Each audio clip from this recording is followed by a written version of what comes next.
Саламатсыздар ма оқушылар? Бүгінгі өткізілетін тақырып 5 класс қазақ әдебиеті Джек Лондонның Мексика ұлы әңгімесі. Сабақтың мақсаты әдеби шығарманың тақырыбы мен идеясын анықтау. Осы мақсатқа жету барысында жүргізілген жұмыстарды бағалау критерийі әңгіменің негізгі тақырыбын анықтайды, әңгіме желісі бойынша сұрақтар арқылы идеясын ашады. Оқушылар, экранға назар аударыңыздар. Қандай суреттер көріп тұрсыздар? Жақсылап ойланайық. Осы суреттер арқылы қазір сіздерге қойылған бірнеше сұрақтарға жауап беріңіздер. Ендеше сұрақтарға кезек берейік. Балалар, суретті, яғни жалауша мен бокс қолбағын көргенде қандай ой түйдіңіздер? Жауап беріп көрейік. Келесі, бокс жайында не білесіздер? Келесі сұрақ, Қазақстандағы кеңінен дамыған спорт түрлерін атаңдар. Ал бүгінгі сабақ қандай тақырыпты талқылауымыз мүмкін? Қалай ойлайсыздар? Дұрыс таптыңыздар оқушылар. Расында да бүгінгі біздің тақырыбымыз бокс төңірегінде болмақ. Яғни Джек Лондонның Мексика ұлы әңгімесімен танысамыз.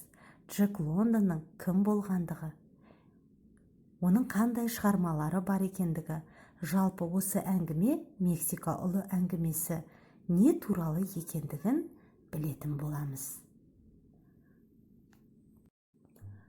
Ол үшін балалар, қазір сіздердің назарларыңызға видеоролик ұсынылады. Соны мұқият тыңдап, шығарма мазмұнымен жақсылап танысайық.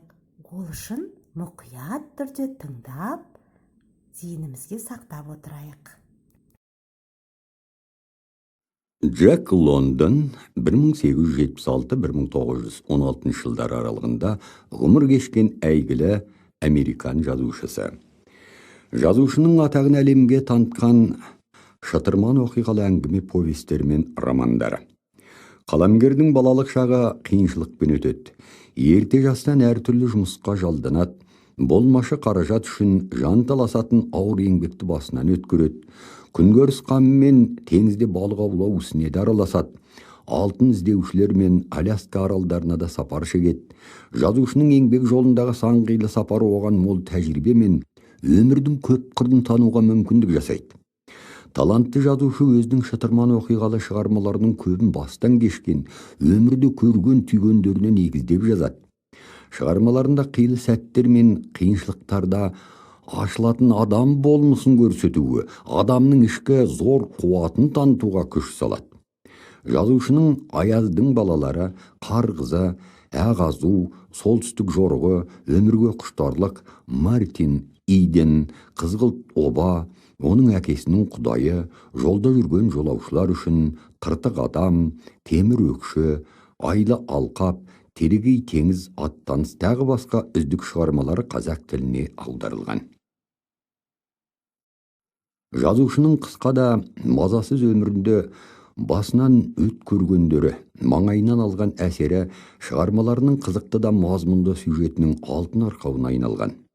Мексика ұлы әңгімесінің өзегінде де қиын тағдырлы жас жігіт Ривераның ішкі буырқанған ыза кегімен жеңіске деген құлшынысы ерекше сипатталады. Өмір соққысын көріп шыңдалған кейіпкердің рингтегі қарсыласымен тайталасы нанымды суреттеледі. Джек Лондон шығармаларына тән оқиғаның бірден бірге көшіп, динамикалық өрдеуі қарсыластардың раунд сайынғы іс-әрекетінен көрінеді.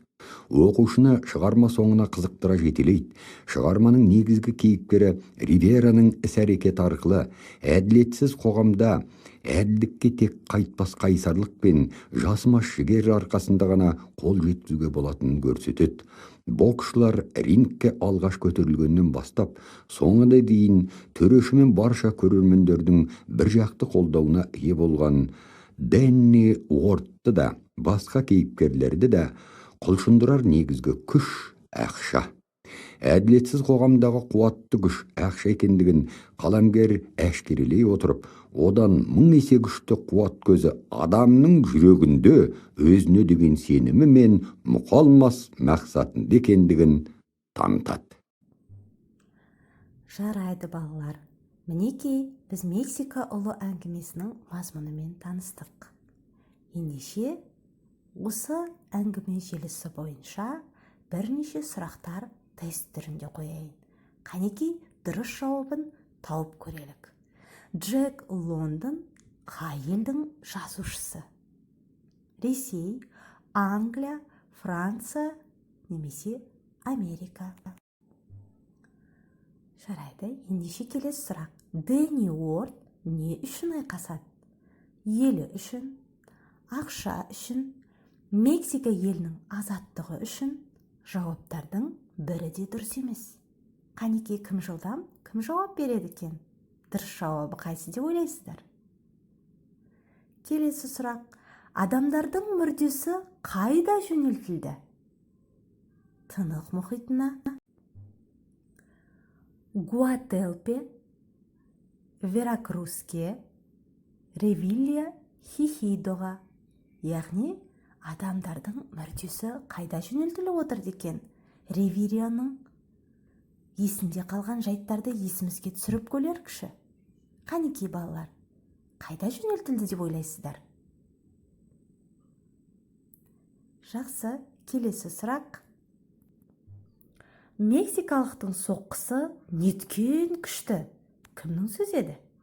Дэннидің, Келлидің, Роберттің немесе Спайдер Хочертидің?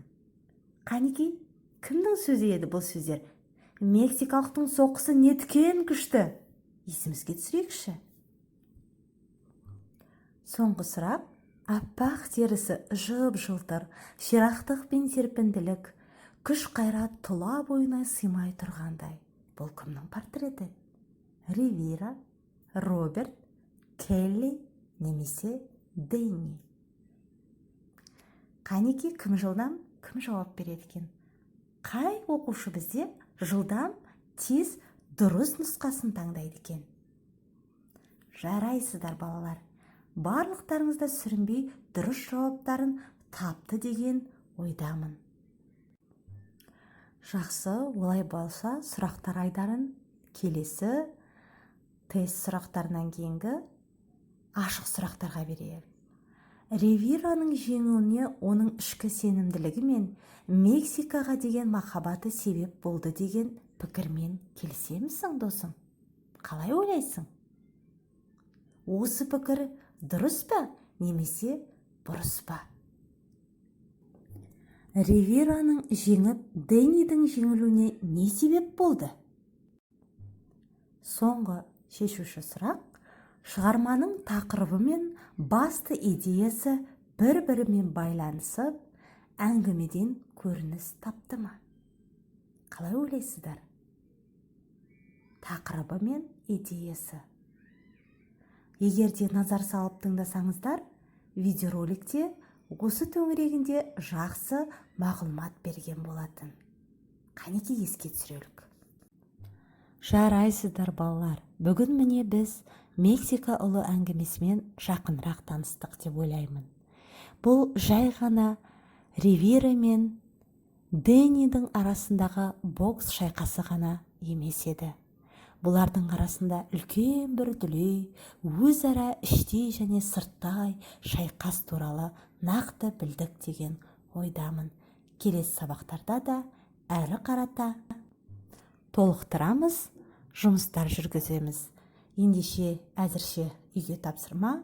Осы Джек Лондонның Мексика ұлы әңгімесін мазмұнын тағы да бір мәрте оқып, жақынырақ танысып, зерделеп, зерттеп, жұмыстар жүргізілуге жан-жақты дайындалып келеміз. Сау болыңыздар балалар.